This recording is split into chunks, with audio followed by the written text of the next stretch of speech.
If you've asked me a really challenging question, I'll probably stop because then I have to think really hard about it. But it's not like I'm doing like really complicated stuff in the game right now or anything, right?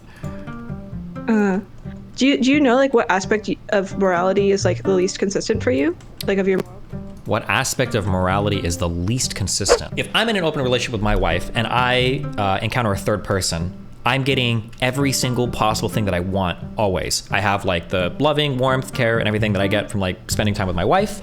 And I have like the fun side sexual project and like new budding relationship with like a third person. And I can always go back to my wife when I'm kind of like done at the end of the day. The third person though, in my personal experience, very rarely are they content with just a sexual experience or just a sexual plus friendship experience. Eventually they start to want more. Is there people listening? Yeah, I'm streaming. Do you think I was just private calling you? Oh, geez. I wasn't sure. I don't know what the deal is. I haven't actually seen your live streams before. Oh, that's probably good for both of us then.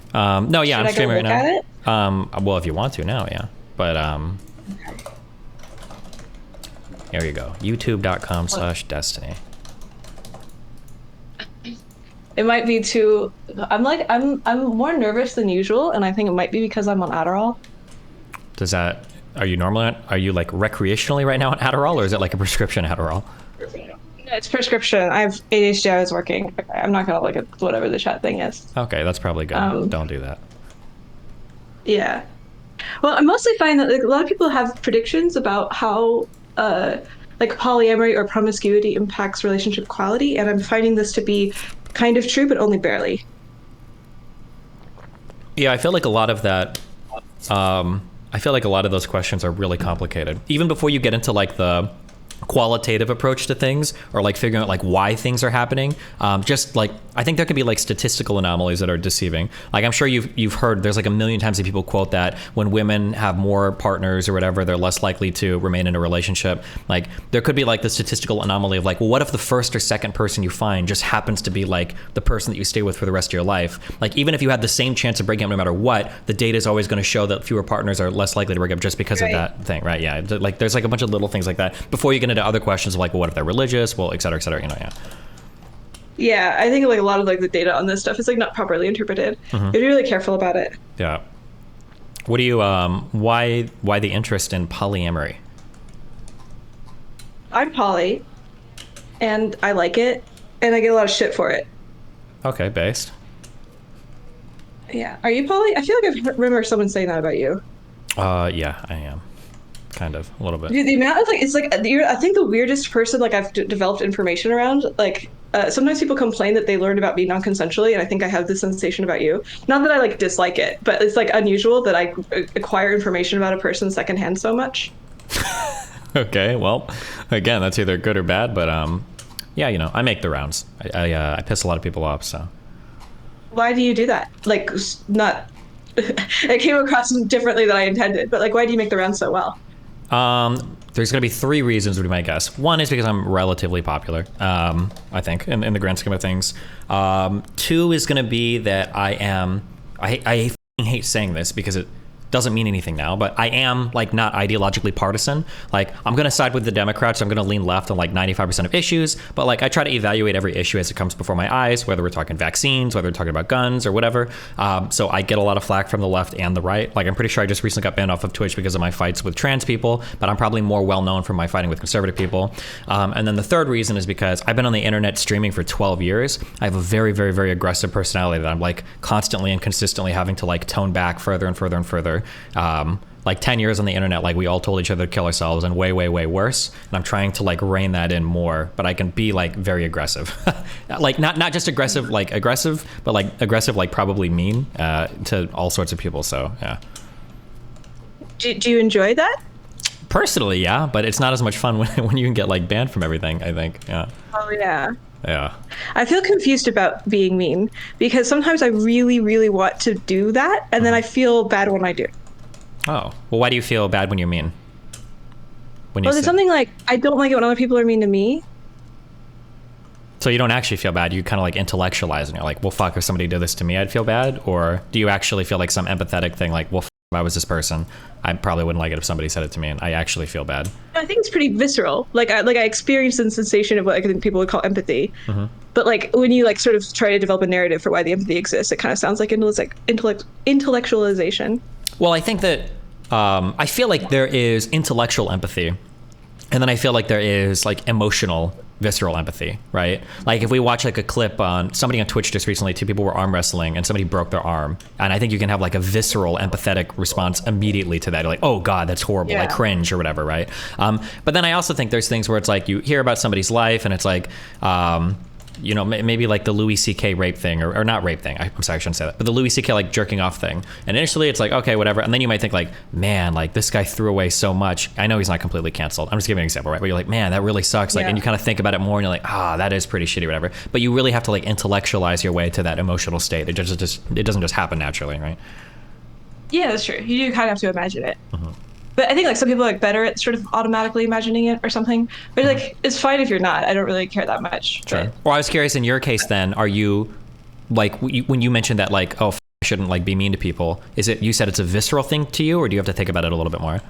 It's typically visceral. If I'm really angry, it's less visceral. Like the more somebody feels kind of like an outgroup or like they're trying to hurt me, I feel much more like an instinctive desire to hurt them back. Okay, makes sense. But like I know that like I don't know, you can kind of like train things in after like paying attention to it for a really close time. Are you playing a video game right now? I just run around in circles. Go ahead. Wow. This is a Factorio. Yeah, it is. Why? I was playing that recently. Really? A fellow Factorio enjoyer. Nice. I got obsessed with it. Can I turn on my camera? How does this work? It's okay. You're gonna make me settle this up now. Sometimes I think I accidentally pretend to be a little dumber than I am. That standard's lower for me. Sometimes you pretend. You said you pretend to be dumb? They're like, you know, a little dumber than I am, so people like lower their standards for me a bit. But just a bit. I noticed it a little bit. Like I was just like, I turned on the camera and then I like I caught myself acting like slightly more surprised than I was. Okay. That childlike naivety that we look for all women on the internet. Thank you. Yeah. Well, the internet's trained me well, you know? Do you get that? Do you feel like you've modified your personality sort of subconsciously to be like more responsive to like what people are grooming you to be? No. But I'm like, my whole life is just like very rare. I just like by a bunch of like random chance, I just happen to be groomed into like the perfect person to like maladapt himself to the internet. So I just got really, really lucky that way, basically.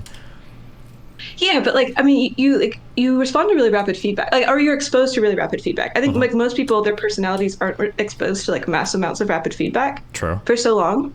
Like, I'm wondering if this has any sort of long-term effect. Like, if you very rapidly can see like the general sensation of response to what the words are over time. I mean, like, it would be foolish of me to say that there's no reaction at all. I want to say there was just a study published recently that showed that like teens, social media feedback, it's like teenagers that spend way more time on social media, like they get more direct feedback. I think it's like linked to brain changes actually.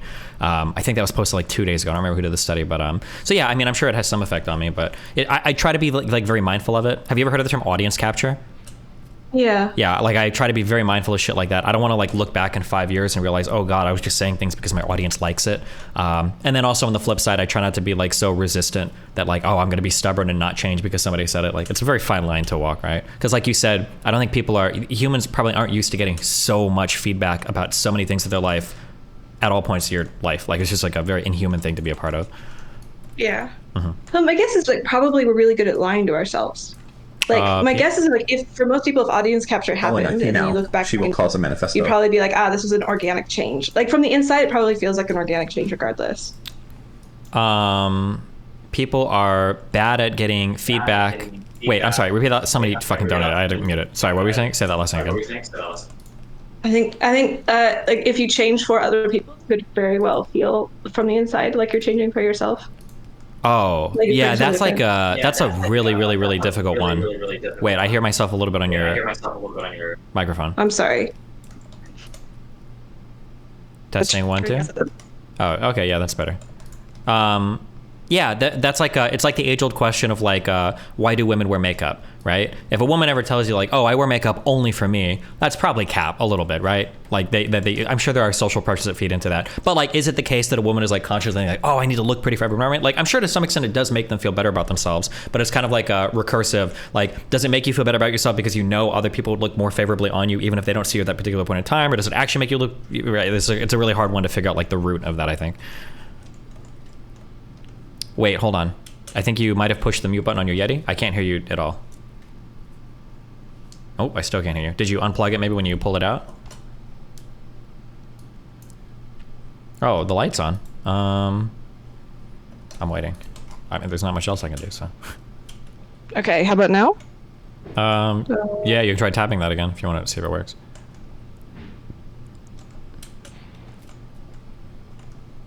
Nope.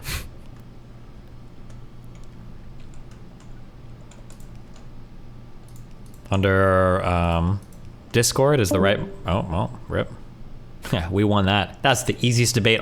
Easiest debate of 2023, boys. Wait. Okay, hold on. You actually, I might have misled you. It might be that you have like some noise cancellation or something on Discord, so it actually is working, but your taps just aren't picked up. That could be the case. I tapped close to the thing and now farther from the thing and now closer. Yeah. Okay, that is working. My bad. I'm just lying. All right. Okay, my bad. Cool. Man, I feel like I was about to say something that felt cool to me, and then I forgot because my mic went out. Fuck. Wait, we were talking about, I just given the example of the makeup thing for women. Like, are you wearing it for social pressure or not? Oh, yeah. Oh, yeah, I was just saying that, like, I don't feel like I'm me. I feel like I'm, like, me in reaction to my environment. Like, it was a combination of my environment and my identity that, like, creates who I am, and not one or the other. That's all. Yeah, I mean, that's probably going to be true for everybody, right? I really like the analogy of, I read it in a book about how like you can have a music record with like the music information is contained on the record, or you can put it into a music player which like produces the sound. But you can also have the same record, and if you change the way the music player is constructed, you can make a completely different song. So, like the information lies not in the record or the record player, but in the union between the two, which I enjoy that a lot. Yeah, I guess theoretically that's true. Assuming we're talking about like digital information, right? Yeah? True? True? Okay, where were we at? Where do you want to go? All right, trying to figure out what to talk about. Yeah. Why did you do the, what was the motivation for the showering experiment? That's the thing I probably heard the most of you about. Dude, I don't know why that thing went viral. Yeah, I don't shower very often. Yeah, but where did the motivation for that start from? Yeah. Well, I don't like the sensation of water very much. I am on the autism spectrum, and I suspect it has something to do with that. It turns out you can just control the amount you stink without like getting fully into a shower, but rather by like spot cleaning the stinky parts. So I just do that. I didn't think that was a big deal. Okay. Wait, on your, hold on real quick. No, fuck. Okay, if we talk again in the future, I'm gonna fuck with all your microphone settings, okay? Because something is like cutting it out and doing weird shit, okay? Should I stop talking this close? Well, no, there's like... Okay, on your Discord call on the bottom left, do you see the little hang up button, disconnect, on our video call? Yeah. Okay, do you see that noise suppression thing next to it? Yeah, I do. Can you left click that? Is that turned on or off right now? It looks like it's on. Should I turn it off? Try turning that off. We'll try that. Okay. It is now off. Okay, we'll try from here. Okay, for a microphone, if you're gonna hold it that close, on the back of the microphone, can you turn the gain down a bit? Yeah. How about this? Almost perfect. Turn it down a little bit more and we're good. And I am talking even more. Okay, yeah, fuck it. That's good. Okay, much better. Okay, sorry. So you decided to break out the washcloth, just clean a little bit, because you are autistic and don't like water. That's what I heard. Well, yeah, it's also really boring. Showering is so boring. It's like you get in the shower, you do the exact same thing that you do all the time. I don't know how people stand it. Okay. Are there any other like repetitive behaviors like this that you find yourself not liking? Yeah, I don't like eating. Eating's terrible. I also don't really enjoy getting dressed, although I often do that anyway. Do you have this at all? Like you kind of wish you didn't have to eat because it's extremely boring? You know, I don't get that feeling, but I enjoy eating. I don't know. Yeah, eating is super fun to me. Do you have like foods that you like? Or go ahead. I really like cheese sticks. But I think you can just sort of insert into your mouth and not think about it. Like, so cheese sticks count. Like, you can do meal squares or Soylent. I was a Soylent. Oh, like when Soylent first came out, I was on that. I was whipping up the powder before they had it in the bottles. Mm-hmm. Yeah, but I don't know. I think I have like abnormal attention. I think I'm like extremely easily bored. Gotcha. Hence the Adderall that you just took. Yeah. Do you what do you wait, can I ask how old you are? Do you say that publicly or no? I'm 30. 30. Okay. What do you do for work and stuff? Or what did you do Right for now work? I'm independently funded as a sex researcher. So I did a big survey on sexual fetishes. 170,000 people sample size, which I'm very happy about. Jesus. Yeah, I should probably make the data public. I just I'm trying to figure out how to safely make the data public because it's really sensitive and I don't want to de-anonymize anyone. And I'm also had to learn programming to do it. So it's everything's very slow for me. But I also probably am going to start OnlyFans again this year. I don't know. Did you sex do research doesn't pay as much as OnlyFans? Sure. I feel like I know we had like a lot of gnome memes in my community for a while, and I feel like you did like that famous set with like the gnome dude, right? Yeah, you have gnome memes in your community? It's a long story, okay? But No. I just remember that getting posted a lot around when you did that. Yeah, I did the gnomes. Why the interest in sex research? Where did that come from? Well, there's a couple things. One is I'm curious about why fewer women are dominant than men are submissive, or Why more fewer women are women submissive. Okay, gotcha. Okay. So like around 60%, roughly, depends on how you define it, but roughly 60% of women are interested in submissive or like somewhere in the submissive spectrum, whereas opposed to only roughly 40% of men. And like I sort of kind of assumed that submissive and dominance was like like evolution or something. I don't know, but it seemed weird to me that it's not the same. And so I want to know the answer to that. I also want to know how fucked up my own kinks were. Gotcha. So you just decided to start doing the research. Yeah, I started doing surveys because, I have a lot of horny men that follow me and I tell them to take my surveys and they do. Nice. Do you, so if I had like an audience of your size, I would be doing surveys. Do you not do them? We do surveys about like our own community demographics and stuff, but yeah, and then like income and stuff, but I have to be really careful because I can't extrapolate far out because my audience is going to be such a horrible cross section of the United States as a whole, or especially as the world as a whole, right? Like it's going to just massively overrepresent men, probably white people, probably well, I don't know, probably like bisexual people or something, right? Like it's gonna skew really wildly from norms. So I have to be careful. Any data that I take from that is not going to be applicable to other shit. Yeah.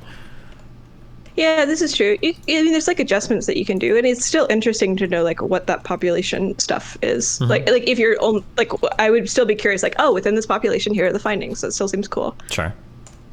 Yeah, I think, guys, didn't we poll for like sexuality a while ago? We're like 50% of you motherfuckers said you were bisexual or something, right? It was some absurdly high number. I don't know if I believe all you guys, but yeah. What percentage of your audience is male? I think it's like 93%, some really high number. Wow, that's so crazy. Mine's like 87%-ish. And I thought that was really high. I think that like I'm a very combative, aggressive person. We do like heavy political content. Plus I play the most autistic games in the world. So I think all of that skews like pretty heavily male, I think. I'm shocked at like how you seem to be like functioning inside a video game while also talking. I don't think I could do that. Well, if you've asked me a really challenging question, I'll probably stop because then I have to think really hard about it. But it's not like I'm doing like really complicated stuff in the game right now or anything, right? Do you know like what aspect of morality is like the least consistent for you? Like of your What aspect of morality is the least consistent? I feel like if I had a really clear answer, it'd probably be something I would work on.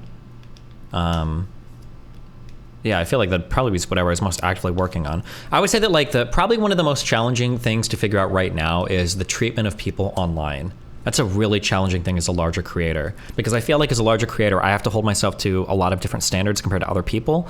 And that's just a very difficult world to navigate, right? That I get like death threats daily. I get like people calling me, like one other large creator had like his whole community call me slurs and shit. But like if I quote tweet the wrong person, I get accused of targeted harassment of like the worst type. And it's it's a really challenging world to live in. So holding myself to those consistent standards there is very difficult, I think. do you feel like you've generally adjusted to like there's like a set of I don't know like implicit rules that people have for like engaging with other people, which like radically changes once the interactions become asymmetric. And like I think this is sort of what you're talking about. And like how are you? Do you feel like you're still in an adjustment, or do you feel like you've kind of been in this for a while and you're really used to it? No, it's a perpetual adjustment period because the standards are always changing, right? Like 10 years ago, if somebody were to blow you, like 10 years ago, it was considered funny. No, not even actually. Like 6 or 7 years ago, it was considered funny. If somebody were to blow me up online and I were to find like their Facebook and shit, I would start quote tweeting them and blowing them up about how pathetic they were. And everybody would laugh at that, and that person would be shamed and they'd delete their account and they'd leave. Whereas like today, if I were to do something like that, I would probably get banned. If I didn't get banned, then I would be ubiquitously panned as a bully, probably from even my own audience. And yeah, people would just like very much frown upon that type of behavior. So yeah, my standards are adjusting, but it's like a fucking race to keep up with. Like I'm probably one of the last vestiges of like edgy person online that's as edgy as I am, because if you're more edgy than me, you've probably been banned from everything. And I'm already in the process of like getting banned and unbanned. So I'm trying to run that race of making sure my shit is still like palatable to the community guidelines or TOS or whatever platform I'm on. Like right now I'm banned from Twitch. I just barely got unbanned from Twitter after being kind of banned for like 5 years. So yeah. What got you banned from Twitter? I didn't know back then that it was against the TOS to tell people to kill themselves. So yeah, Okay. I had a lot of that. I was going to ask which one of us do you think is edgier? But I guess it depends on what you mean by edgy. And if by edgy you mean kill themselves, then you're definitely edgier. Well, that's not even that edgy. So in my opinion, edgy was when I used to play League of Legends like 7 or 8 years ago. Like I would link people my Dollar Shave Club sponsorship at the end of the game because I tell them their razors are really sharp and they can cut themselves with that. That would be that. I would consider that to be really edgy. And yourself, is that really that edgy in the grand scheme of things? I don't know, but I mean that's where we are today. I accidentally zoned out the minute you were quoting the thing. Could you say what the thing was again? I had a sponsor from a wonderful company called Dollar Shave Club, and I used to link my affiliate link at the end of games and tell people to buy their razors to kill themselves with. That was edgy, I think. That is pretty edgy. Yeah, for sure. But Do you feel resentful at how the standards are changing? That's a hard one. I mean, like in some ways, all of us old people are like, I wish the old internet was back because it was so much fun back then.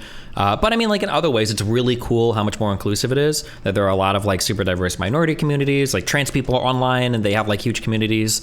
You've got like communities for fucking furries. You've got all sorts of political people represented online. Like the internet is a way more inclusive place than it used to be, which is really cool. I think that's a really big accomplishment that nobody, like the SJWs or whatever, don't get enough credit for. So in that sense, I'm happy. But then in other senses, like, some people definitely do get a free pass online. I almost blew up some woman earlier, but I'm trying to contain myself. Some woman earlier tweeted where she was like, it makes me so happy to see that a black woman owns a Vietnamese makeup store because all those people are so horrible to us or whatever. And I'm like, damn, dude, could you imagine tweeting some shit like this as like like a white person but another minority group? So it's hard not to feel a little salty sometimes. But I mean, yeah, I don't know. There's pros and cons. I think that if as an online content creator, you can't get too strung up on like what's fair and what's not fair because like you'll destroy your mind that way, right? Like, I mean, obviously we're all, like, I hate it. It's upsetting to me. But like if I were to sit there all the time, like this isn't fair, like you're gonna destroy yourself. There's no point in doing that. Yeah, you just have to adapt and continue to move on. Yeah, I think I'm like quite edgy, but I haven't been banned from anything. But because I think I'm nice, I'm like nice edgy. Okay. I'm like, I totally understand deeply how you could come to such a really wrong viewpoint. Sure. Something like that. Do you feel like when you mentioned doing OnlyFans, are you going back to OnlyFans or would it be the first time starting an OnlyFans? I'd be going back, yeah. What was like, how old were you or what year was it when you got into like sex work, like online stuff? 10 years ago, I was 20, yeah. How do you feel like the landscape has changed in regards to that stuff? Well, it's definitely much more constricted. I remember when I first live streamed on my free cam, I had like a rifle that I would show.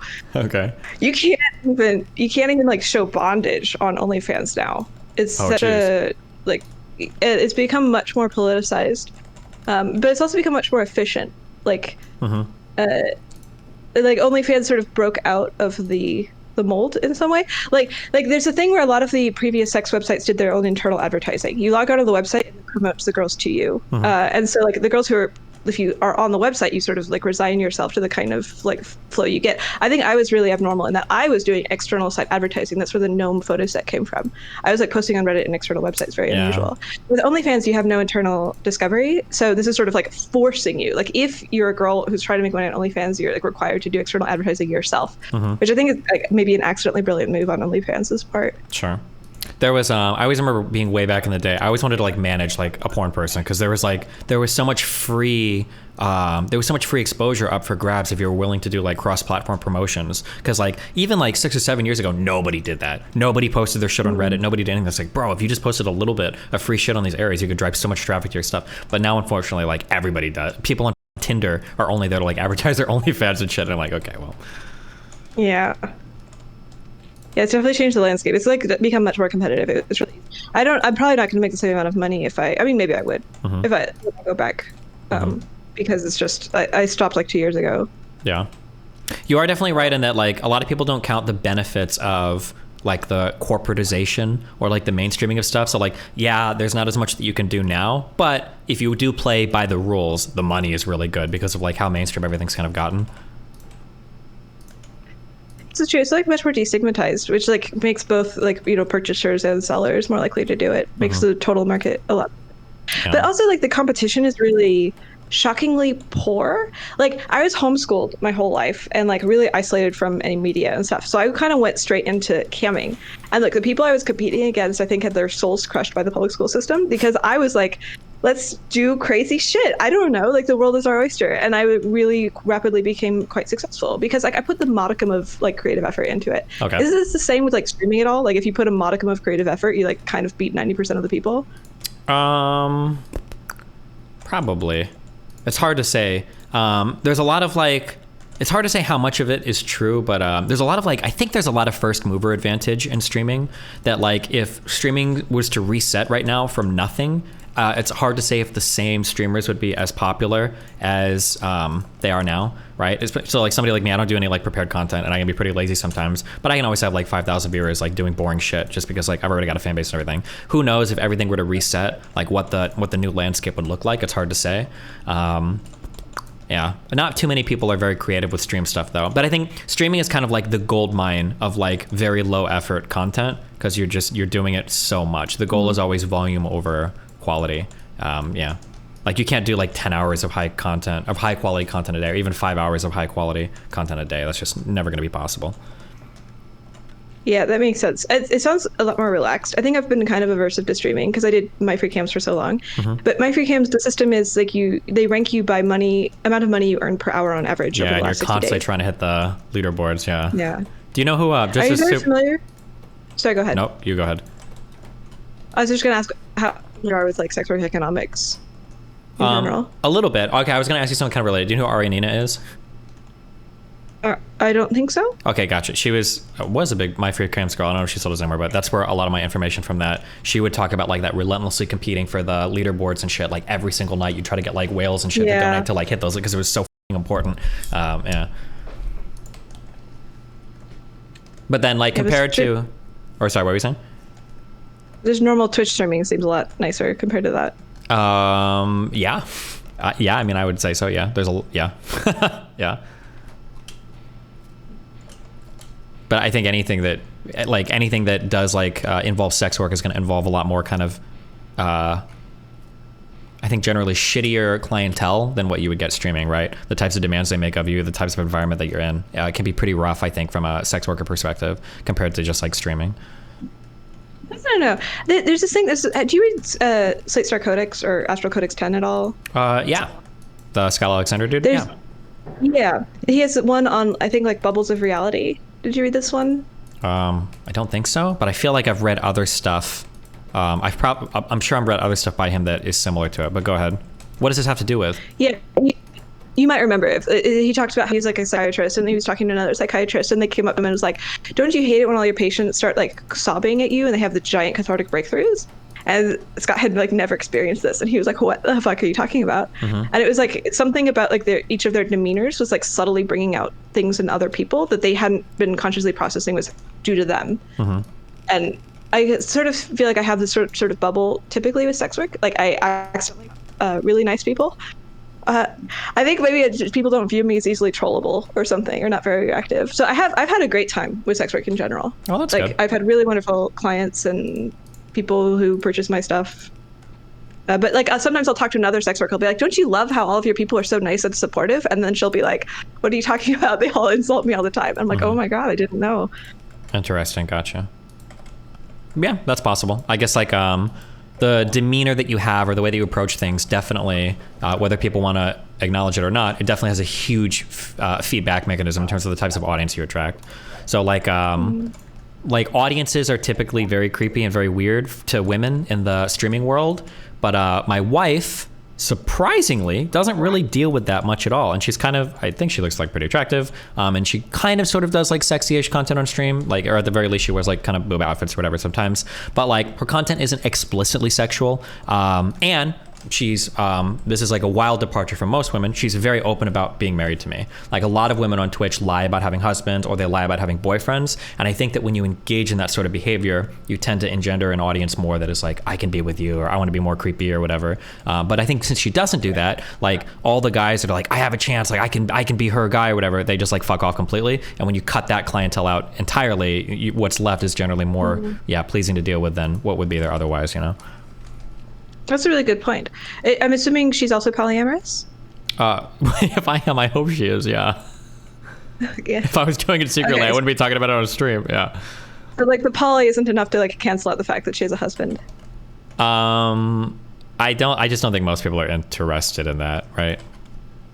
Like even hooking up for us has been like disastrous for the most part, so it's hard because people tend to get like, I think it's impossible. I think it's impossible for anybody to do long-term friends with benefits. I think at this stage of my life, I don't think it can be done. Or I think it can be, but it's like less than 1% of the population. It's very, very, very, very, very rare. Like, what's the failure mode? I think the problem is that if I'm in an open relationship with my wife and I encounter a third person, I'm getting every single possible thing that I want always. I have like the loving, warmth, care, and everything that I get from like spending time with my wife. And I have like the fun side sexual project and like new budding relationship with like a third person. And I can always go back to my wife when I'm kind of like done at the end of the day. The third person though, in my personal experience, very rarely are they content with just a sexual experience or just a sexual plus friendship experience. Eventually they start to want more. But being kind of like held at arm's length at that sexual friend level for an extended period of time, I don't think guys or girls can do that for a long time. Or if they can, it's an exceedingly rare person, I think. Do you hold people at arm's length because this is sort of like a prescriptive thing about your relationship rules? Or is it mostly you just don't feel like you have a need for any sort of deeper intimacy and so it organically happens? Probably I'd say a little of both at this point. Realistically, we're not about to start like dating like third people, like having somebody live with us or anything like that. Like that's probably not going to happen. And then personally, like if I'm being honest, like I'm already kind of a shitty husband because I spend so much time like working and shit. I don't think I can like entertain like multiple relationships. There's just no chance, even for two. Like I barely have enough time for my wife. Like I just wouldn't be able to do it. So. Okay. Do you disagree? You asking questions like you disagree. I'm curious. Do you think that like people can realistically entertain like long-term like sexual things without becoming like overly attached or anything? Or like what is your personal experience with it? I don't know. Didn't you say you're I don't know. polyamorous? I moved so often. Didn't you say? I thought you said you were polyamorous. Yeah. Yeah. So what's I your... usually like date. I'm like dating two people right now, and one of them is somebody that like we considered getting married and then decided that we probably shouldn't, but we're dating. So it's sort of like a downgraded relationship, and that's fine. And then the other is like a little bit more casual, but I still like him a lot. I don't know. What is their how long have you been with both people? Year and a half and like 6 months. Okay. Have you ever had anything like longer term work out, or do you find that these are like tend to be very transient, or? Yeah, I think like maybe longest relationship is 2.5, 3 years or something. I don't know. I move a lot. I'm moving constantly, so that's part of. Why do you move so problem. much? Are you like, you're on the run or something, or? No, I don't know. I get bored, or I want to travel. I think I might stop though. Yeah, traveling is not a good excuse, right? Because you can travel without moving, but you're moving, right?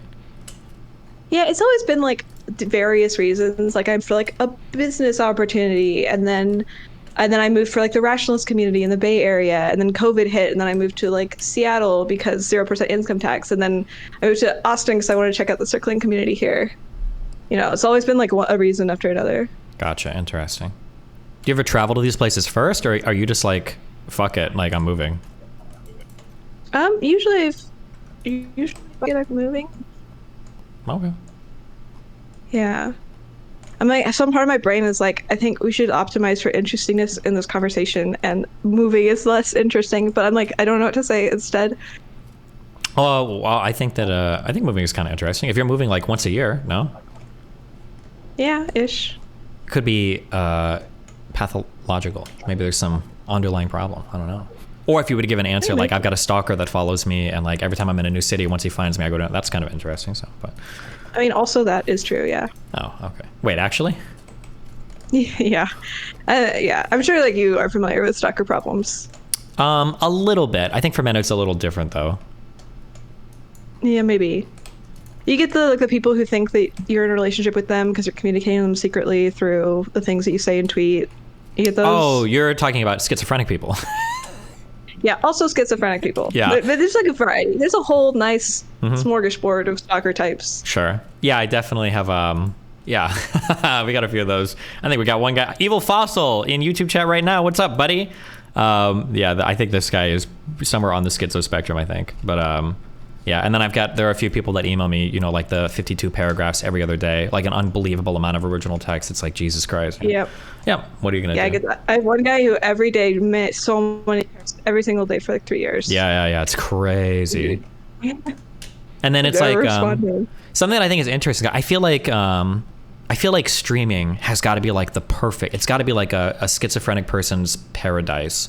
Because like if you ever want to feel like somebody's directly talking to you for extended periods of time, being schizo-paranoid and obsessed with a streamer, that's got to be like the best possible thing ever, It's probably really like agonizing, actually. I doubt that they're feeling thrilled the entire time. It's probably really stressful.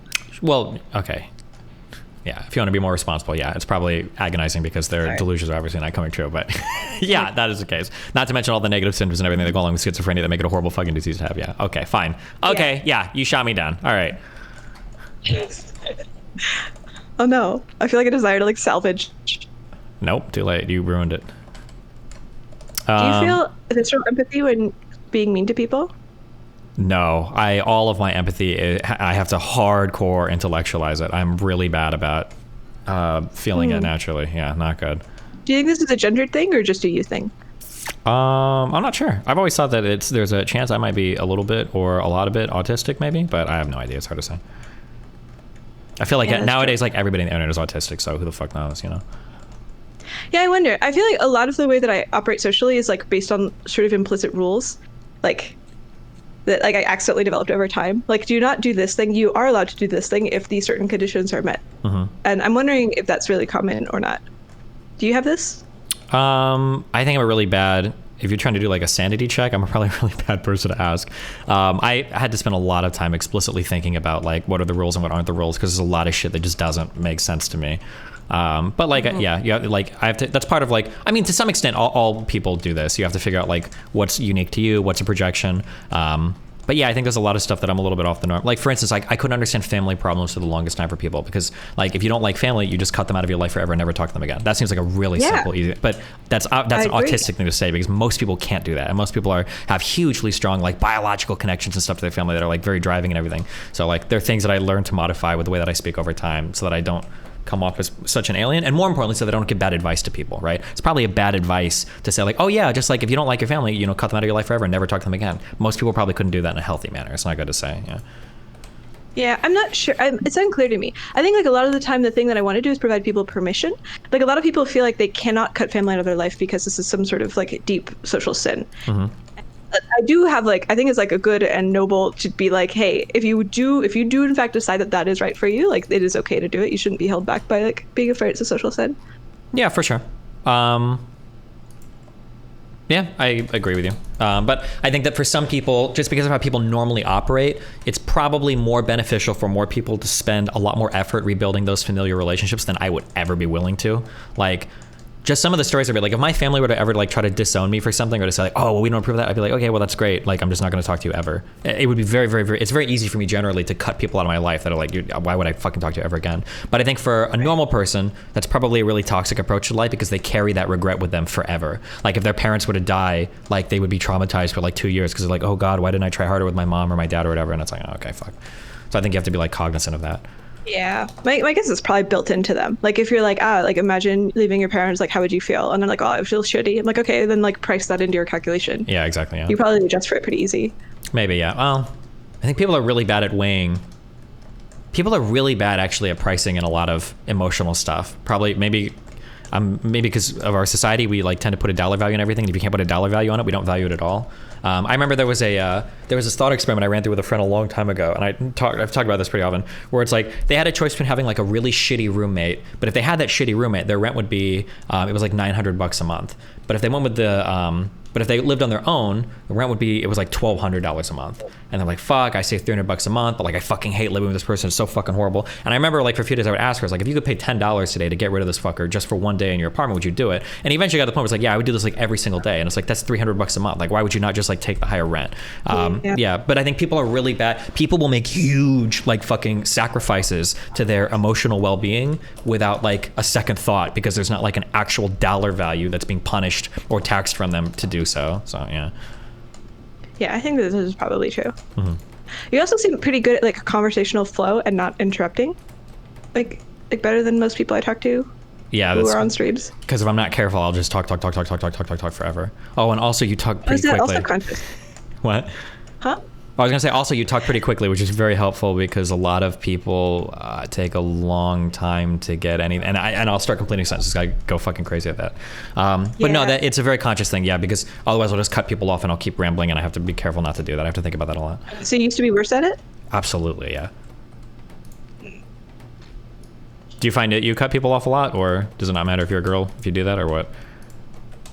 I think I'm under aggressive in conversations. I think I have like some hang up in my brain where like I only want to talk to somebody who really wants to listen to me, and so I'm quite sensitive to people's like indications of like making space for me in conversation.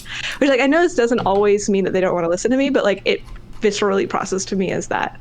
So if somebody's not like, Aella, what is your opinion? I'll just typically I'm trying to be more actively like consciously aggressive when I'm doing stuff like this because people like to have the space filled. Because you're like, we're doing like an entertainment thing.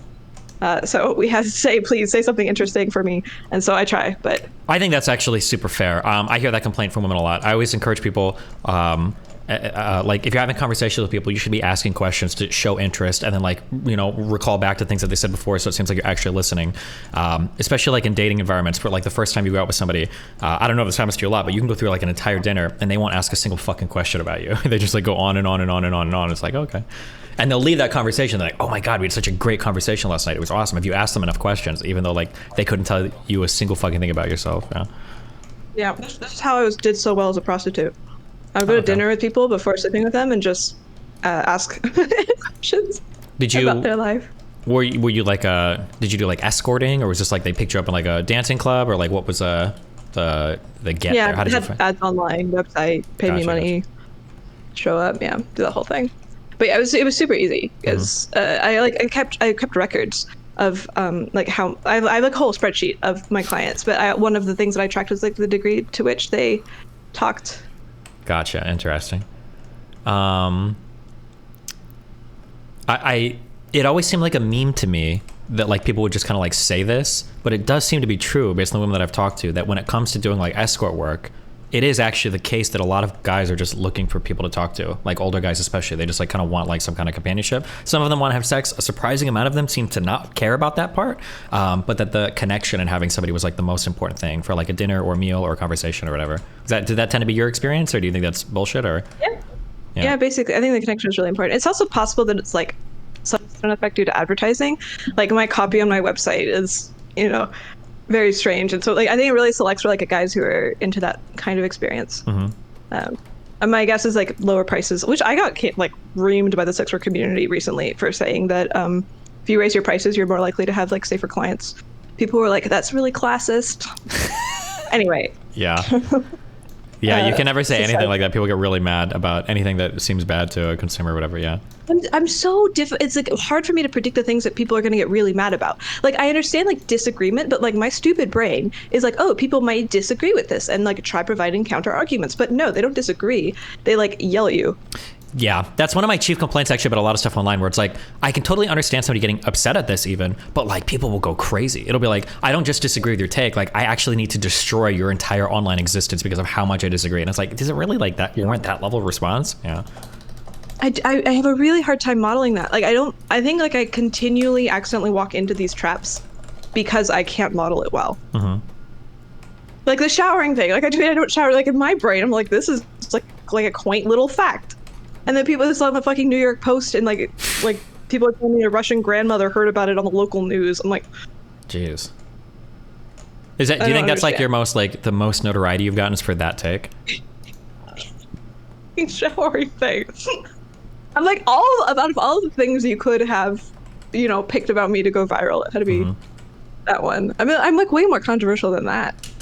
Damn. Do you okay, wait, I have to do D&D soon. And by soon I mean I have to leave in like 2 minutes. Hold on, I'm just curious, one question on the sex worker thing, because I'm curious. Do you think if you are a sex worker, should you be able to turn down a client based on their race? On the basis of race? Yeah. Yeah. That's in my game, by the way. Asshole, do you know my game? I think I might have been linked that a long time ago. Didn't you make like a game that was like a questionnaire for stuff or whatever? Or am I making that up? Yeah, it's one of my questions in my Oh, I'm thinking of an online questionnaire thing that asked you like different questions. Okay, maybe not then. I have a card game that has a bunch, but yeah, I think you should be allowed to turn down client on the basis of race. Damn. But that's one of my favorite questions. I'm really glad that you asked that. Okay. Okay, and the final thing before you go, what do you think is like the most controversial take you have that you thought you would have gotten more trouble for, but the shower thing became the bigger deal?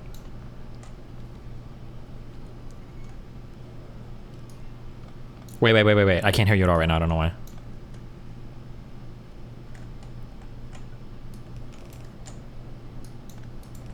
Nope. You either unplug something, so you gotta plug it back in, or...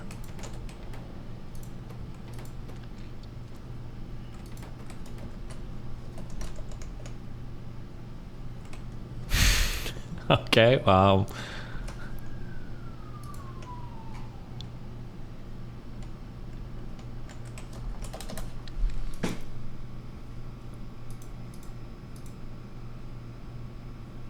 Okay, fuck it, yeah. All right, listen, we'll chat again sometime in the near future. Yeah, and we'll figure out all of your mic issues then, okay? I'm an expert technologist, okay? Okay. I'll talk to you later, bye.